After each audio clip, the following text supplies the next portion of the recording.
안 좋은 분께 추천하는 식사법이나 음식은요, 쌀밥에 구운 두부, 버섯 두부밥을 먹고 오이 무침을 먹는다. 또 쌀밥에 구운 치킨 스테이크에 양배추 나물, 이렇게 말씀드리는데요. 신장 질환의 경우에는 쌀밥을 추천드린다는 거 말씀드리고요. 신장 질환 있으신 분들은 안 드시는 게 좋겠습니다. 영양제는 신장이 안 좋으신 분들은 어떤 게 먹을 수 있냐? 신장이 안 좋으면 식사에서 가장 먼저 무엇을 조심해야 할까요? 네, 신장은 강낭콩 모양의 장기인데요. 혈액 중에 있는 독성 물질이나 노폐물을 걸러요. 그리고 또 체액 중에 있는 삼투압, 산, 염기 평형도 조절하고요. 체내 칼슘하고 인의 평형도 유지합니다. 그리고 조혈 조절 호르몬 분비 등 다양한 기능을 하죠. 근데 이때 제일 중요한 게요, 나트륨입니다. 즉 소금의 섭취를 제한하라는 건데요. 왜냐하면 나트륨이 증가하면 체액이 올라가요. 그럼 이로 인해서 혈압도 올라가기 때문에 신장의 손상이 가속화됩니다. 자, 나트륨하고 소금을 조금 헷갈리시는 분들이 계신데요.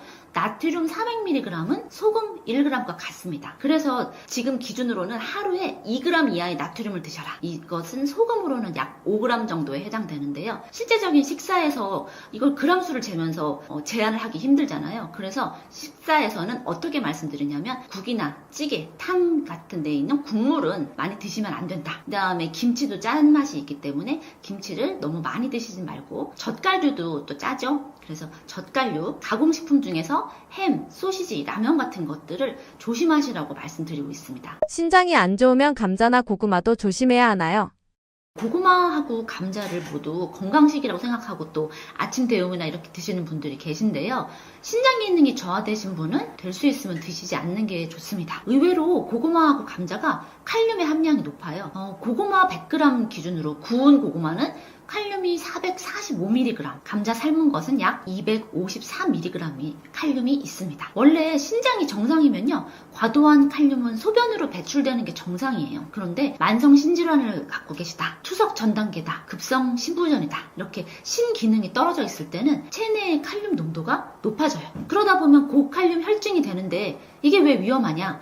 고칼륨 혈증이 있으면 부정맥, 심정지 이런 위험이 있기 때문입니다. 근데 신장 질환자는 그럼 감자나 고구마 못 먹어요? 하실 수 있는데요. 이런 신장 질환자의 경우에 칼륨이라는 것 자체가 물에 잘 녹는 미네랄이에요. 그래서 고구마나 감자 같은 거 얇게 썰어서 물에 담궜다가 먹거나, 아니면은 끓는 물에 살짝 데친 다음에 물을 버리고 다시 먹거나, 이런 식으로 하시면 되는 거예요. 근데 한 번에 또 많이 드시면 그것도 또 위험할 수 있으니까 드실 때, 한 번에 드실 때도 소량만 드셔야 된다, 이렇게 말씀드릴게요. 신장이 안 좋으면 단백질도 꼭 줄여야 하나요? 네, 단백질은 무조건이 아니라요, 신장의 상태를 봐가면서 조절하는 게 필요하고요. 투석을 하고 있냐, 이 여부도 중요합니다. 단백질이 과다하면 질소 노폐물이 생기는데요. 이 신장에서는 사구체 압력이 높아집니다. 그래서 신장에 부담이 생기게 되겠죠. 근데 만일에 단백질을 너무 적게 먹는다, 이러면 근육의 손실이 오고요, 영양 불량이 올 수 있습니다. 그래서 정상적인 단백질 보충량은 정상인의 경우 몸무게 킬로그램당 약 0.8에서 1.2g을 말씀드려요. 근데 간단하게 외우기 쉽게는 저는 강의에 가서 몸무게당 한 1g쯤 단백질을 드셔야 된다라고 말씀드리거든요. 이게 몸무게 60kg다 그러면 60g의 단백질이 필요하다는 뜻입니다. 그런데 만성 신질환의 경우에 단계가 1에서 5단계로 나뉘는데요. 초기 단계인 1에서 2단계는 이 단백질을 하루에 몸무게당 0.8g 정도, 그 다음에 조금 더 진행돼서 이 만성 신질환 단계가 3, 4단계다 하면 0.6에서 0.8g 이렇게 드시라고 하고요. 투석을 안 하는데 5단계쯤 됐으면 단백질을 0.6g 이하로 드시라고 해요. 근데 투석을 했다, 이러면 오히려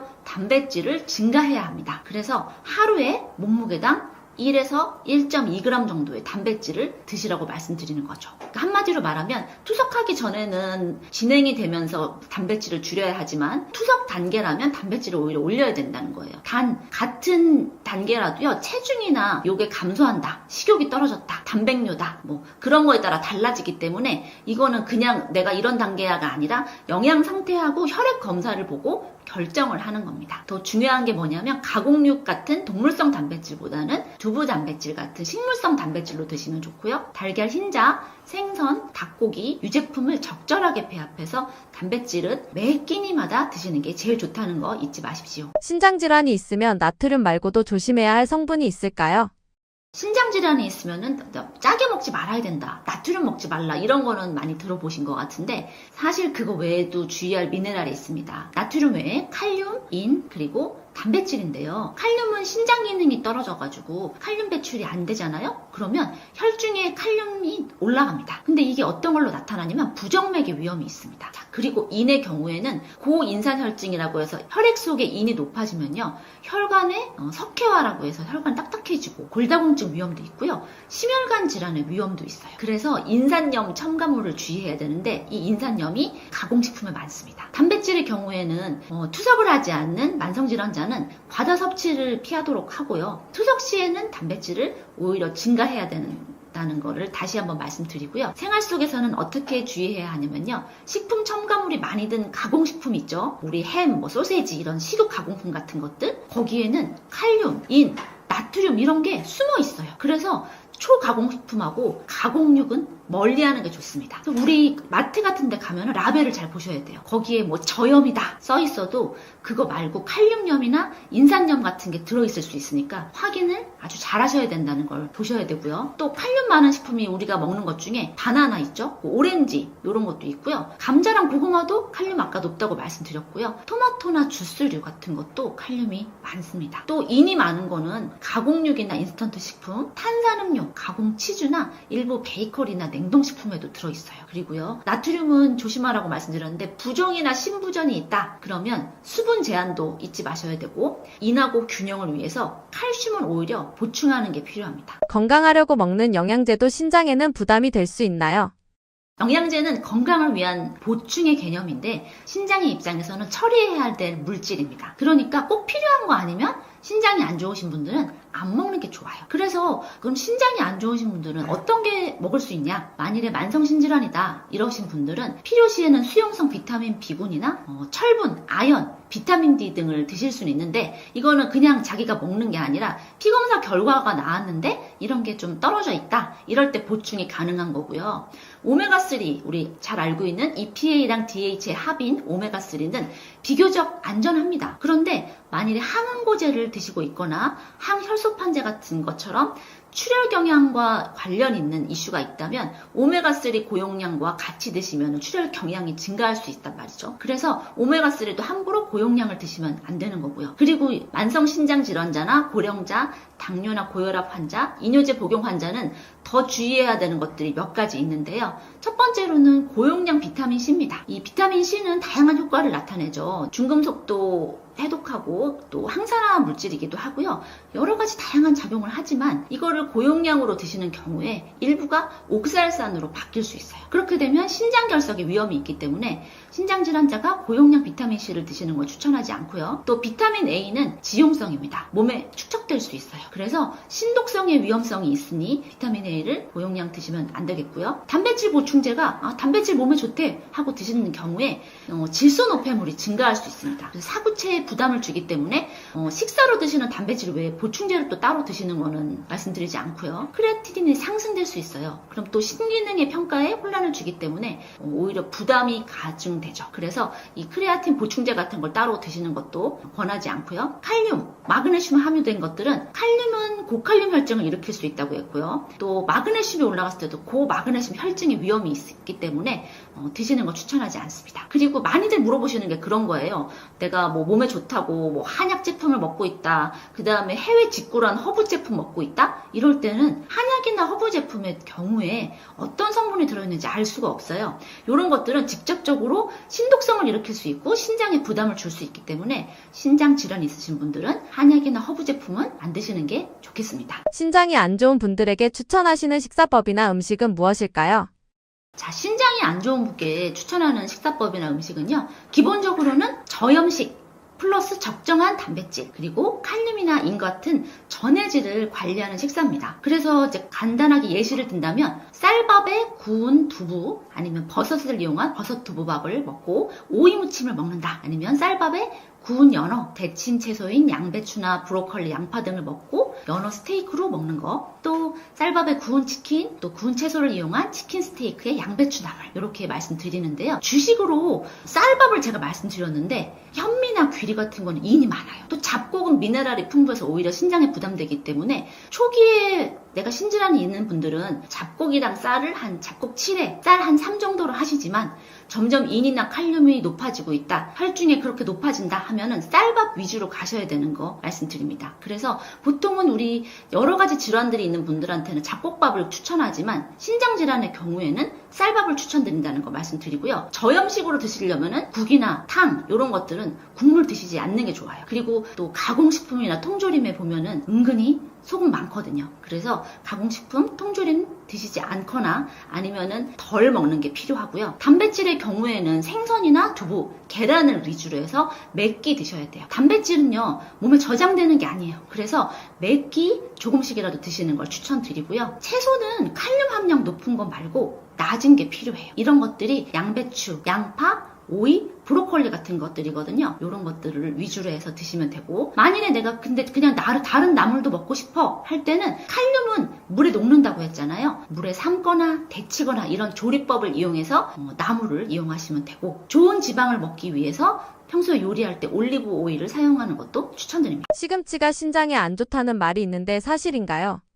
네, 결론부터 말씀을 드리면 사람에 따라 맞기도 하고 아니기도 합니다. 그러니까 시금치가 독이라기보다는 신장 상태, 결석, 체질, 그다음에 혈중의 칼륨 이런 거에 따라서 이 평가가 갈린다 이렇게 이야기를 드릴 수가 있는데요. 우선 시금치가 문제가 될 수 있는 대표적인 상황 두 가지를 제가 설명을 드리라면, 칼슘과 지금 시금치가 문제가 있다고 얘기하는 그 수산, 옥살레이트라고 하는 이것들이 만나서 결석을 잘 만드는 체질들이 있습니다. 그래서 이런 체질들 같은 경우에는 시금치에 옥살레이트가 많기 때문에 이것을 고려해서 잘 이렇게 드셔야 되죠. 그렇지 않으면 바로 이것 때문에 결석이 생겨날 수가 있죠. 그러면 여기서 우리가 얘기를 할 수 있는 포인트는 뭐냐, 채소를 시금치를 먹지 마라, 끊어라가 아니라 고옥살레이트를 먹을 때 어떻게 시금치를 고옥살레이트를 피해가면서 먹을 수 있는가라고 하는 문제를 우리가 더 잘 이해를 하셔야 되는데, 이 옥살레이트 같은 경우에는 물에 녹는 이런 성질을 갖고 있어서 살짝 데쳐서 소금물에 데쳐가지고 물에다가 담궈놔서 오랫동안 담궈 놔두게 되면 이 물속의 대부분의 그 문제가 되는 옥살레이트 수산은 녹아서 빠져나갑니다. 그래서 이렇게 만들어서 드시게 되면 사실은 대부분의 사람들의 경우에 시금치로 인한 문제는 되지는 않습니다. 그런데 여기에서 조금 더 그래도 더 이 문제를 나는 옥살레이트라고 하는 이런 문제로 인해서 신장에 무리가 안 가게 만드는 요리를 해서 드셔야 되겠다고 생각을 하면, 이 옥살레이트와 칼슘이 만나게 되면 칼슘 옥살레이트라는 것이 되는데, 이제 이것이 바로 우리가 장에서 이 칼슘 옥살레이트가 만들어지게 되면 이것이 우리 인체로 흡수가 되지를 못하죠. 이제 이렇게 만들게 되면 또 옥살레이트로 인한 피해를 막을 수가 있는데, 칼슘과 옥살레이트를 결합을 할 수 있는 음식은 대략 이런 겁니다. 시금치를 무칠 때 두부랑 같이 무친다든가, 아니면 시금치를 드실 때 두부 요리를 같이 드신다든가, 아니면 멸치 볶음을 같이 드신다든가, 이렇게 되면 시금치의 옥살레이트와 두부나 멸치에 있는 칼슘이 만나서 칼슘 옥살레이트가 되고, 그렇게 되면 하나의 덩어리가 돼서 장에서 우리 몸속으로 흡수가 되지 않는 형태가 되면서 옥살레이트로 인한 피해를 막을 수 있다. 이렇게 이야기를 드릴 수가 있고요. 또 이제 시금치의 옥살레이트가 문제가 되는 체질들은 어떤 분이냐면, 이미 만성 홍파병을 갖고 있으신 분들, 이런 분들 같은 경우에는 시금치에 들어있는 옥살레이트의 문제보다는 시금치가 갖고 있는 칼륨이라고 하는 그 미네랄이 채소에 많이 들어있기 때문에 시금치뿐만 아니라 모든 채소의 전반적인 것에 대해서 다 조절을 하고 신경을 써야지 되는데, 이 또한 이렇게 살짝 소금물에 데쳐서 물에다가 약 2시간 이상 담궈 놓게 되면 옥살레이트도 제거되지만 칼륨도 이제 줄어들게 되죠. 그래서 칼륨을 제거한 상태에서 요리를 해서 드시게 되면 비교적 안전하게 드실 수 있다. 이제 이렇게 이야기를 드릴 수 있습니다. 어쨌든 시금치를 안전하게 사용하시는 방법으로는, 결석이 자주 생기시는 분들은 매일이라든가 너무 지나치게 자주 드시 드시는 습관은 피하고요. 그리고 만약에 먹게 되는 날에는 앞에서 이야기 드렸던 것처럼 두부라든가 멸치들이라든가 이런 칼슘 식품과 같이 드시는 것을 이제 권유드리고요. 또 만성 신부전증을 갖고 계신 분들은 생으로 이렇게 샐러드나 이런 형식으로 드시는 것보다는 데쳐서 칼륨을 제거한 상태에서 드시는 방식으로 요리를 바꾸게 되면 그닥 생활하시면서 불편하지 않게 음식을 섭취할 수 있을 거다라고 생각을 합니다. 신장병에 제일 좋은 방법 한 가지 추천하신다면요?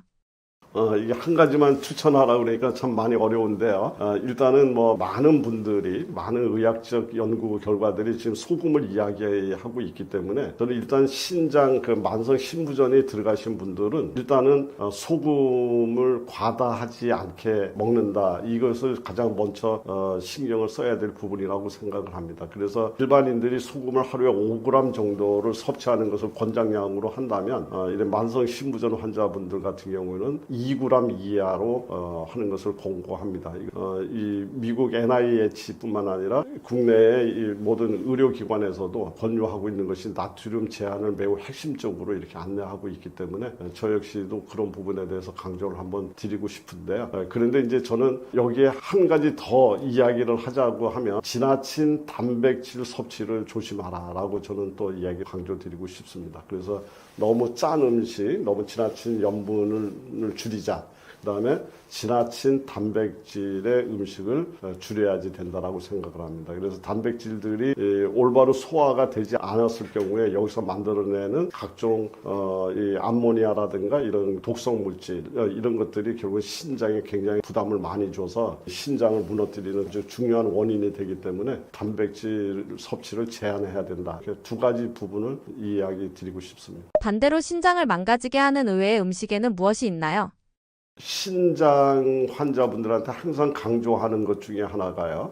단백질 이야기를 참 많이 하는데요. 단백질은 신장을 회복하는 데도 매우 중요하지만 이것이 지나치게 되면 이걸로 인해서 또 피해가 크기 때문에 단백질은 건강한 식사이지만 과하게 됐을 때는 상당히 문제가 되는 그런 영양소다라는 이야기를 합니다. 그리고 특히 가공육이라든가 가공식품들 이런 데 이렇게 보게 되면 여기에는 염분과 인이라고 하는 이런 인산염의 성분이 합쳐져 있는데 이것이 대표적으로 우리 인체에 들어오게 되면 어혈을 만든다든가 혈액을 엉키게 만들어서 결과론적으로 신장의 부담이 커지는 이런 거기 때문에 이 가공육과 초가공식품들 이런 것들을 절대적으로 금지했으면 좋겠다. 그리고 일반적인 단백질은 0.8g 기준입니다. 그러니까 다시 이야기하면 내가 체중이 60kg라고 하면 68, 48, 48g 정도의 단백질을 섭취를 하는 것을 권유를 드립니다. 그러면 48g이라는 것은 하루 아침, 점심, 저녁해서 하루에 먹어야 될 수준이고요. 그렇다 그런다면은 50g이라고 기준을 해도 한 번에 먹을 때는 15g에서 20g 정도의 이렇게 안분을 해서 조금씩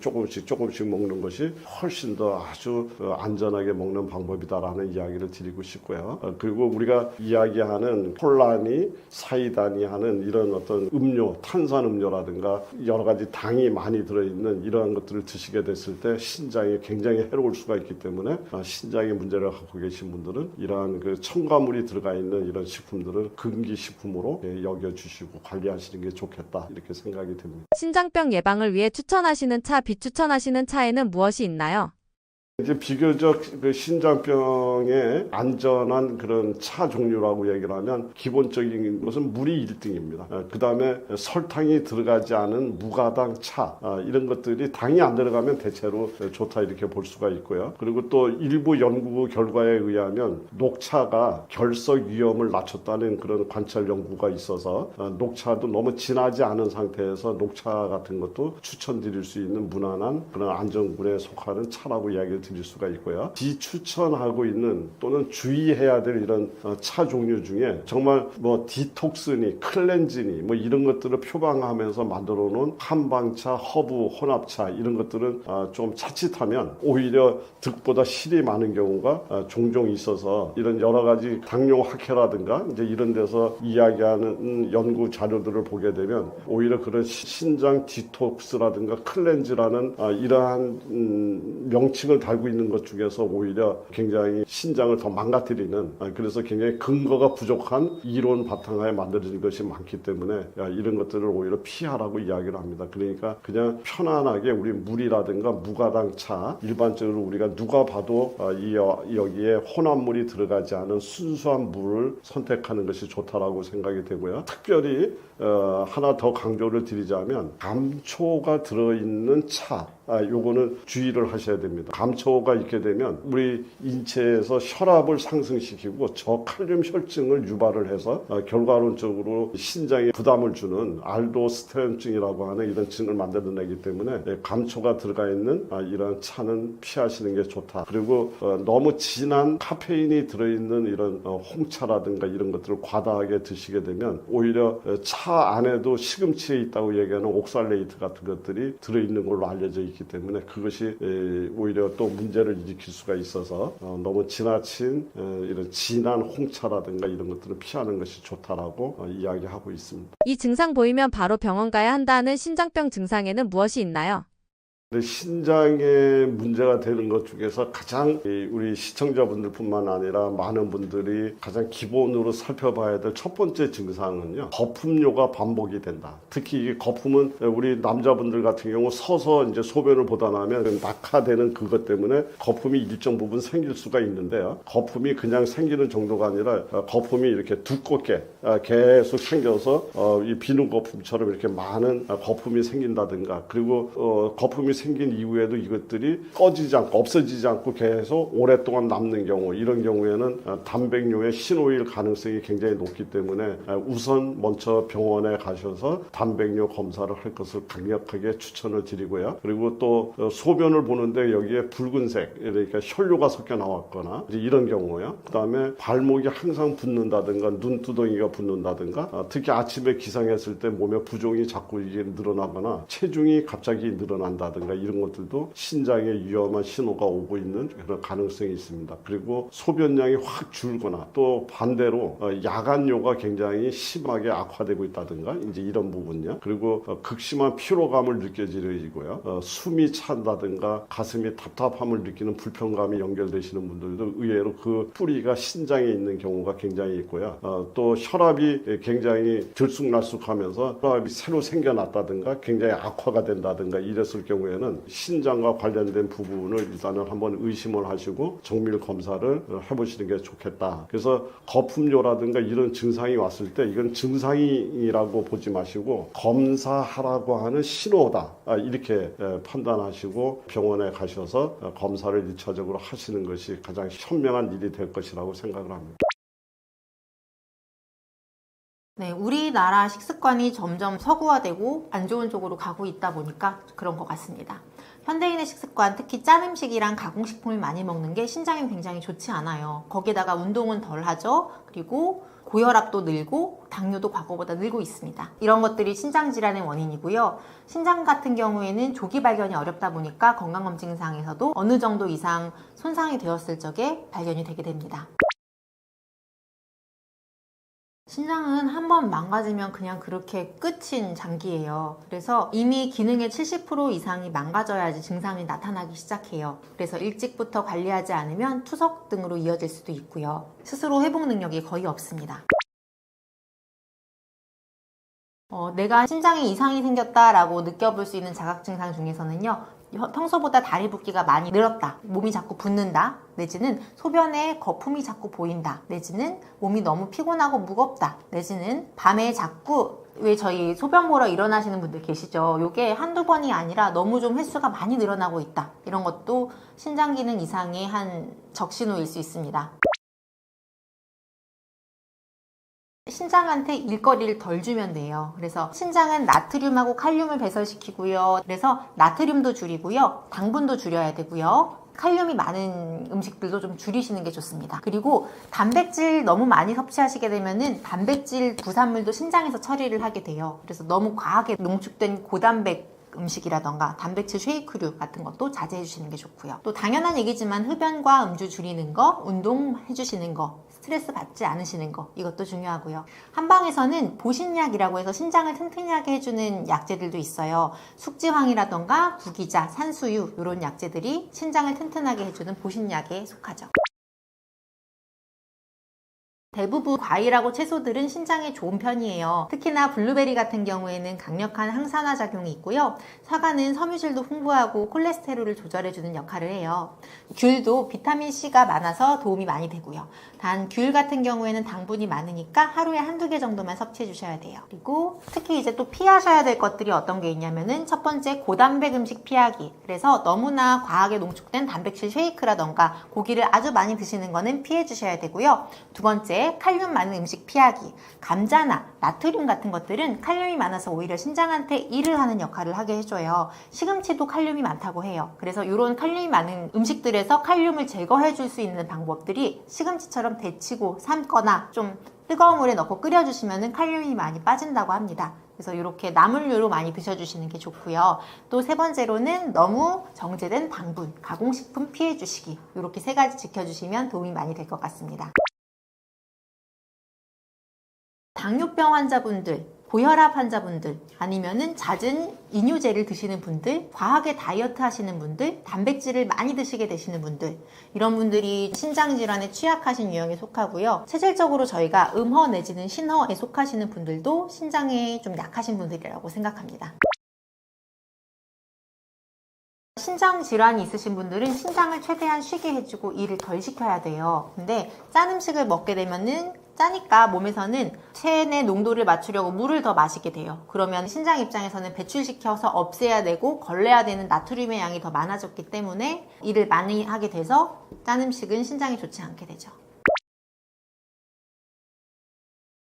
건강한 삶은 결국 일상 속에서 만들어지는 것 같아요. 저희가 아프고 나서 내가 지금부터 딱 다르게 살아보겠다 라기보다는 그냥 하루하루 나를 위해서 조금 더 좋은 거 먹어주고 나를 위해서 조금 쉬어주는 시간 가지고 요게 쌓이고 쌓이다 보면 하나하나가 건강한 습관으로 만들어져서 그 분의 건강한 삶을 살 수 있게 해주질 않나 합니다. 몸은 갑자기 막 한꺼번에 고장나는 경우가 없어요. 그냥 하루하루 내가 그동안 살아왔던 결과들이 누적되어서 나타나는 거고요. 항상 몸은 신호를 우리한테 보내고 있습니다. 우리 몸을 한 번씩 돌아봐주고 어떤 신호를 나에게 보내고 있는지 체크해봐 주세요. 저는 영등포에서 남편과 같이 부부 한의원을 운영하고 있고요. 푸른잎 한의원이라고 합니다. 다이어트 진료를 많이 보고 있어요. 그냥 단순히 체중 감량만 시켜드리는 게 아니라 다이어트 한약을 먹었음에도 내 몸 컨디션은 더 좋아지고 체질도 개선되고 요요도 방지할 수 있는 전반적으로 내 몸을 더 활력 있게 해드릴 수 있으면서 살을 빼드릴 수 있도록 최선을 다하고 있습니다. 다이어트 혼자 해보시다가 어려우실 적엔 제가 도와드리겠습니다.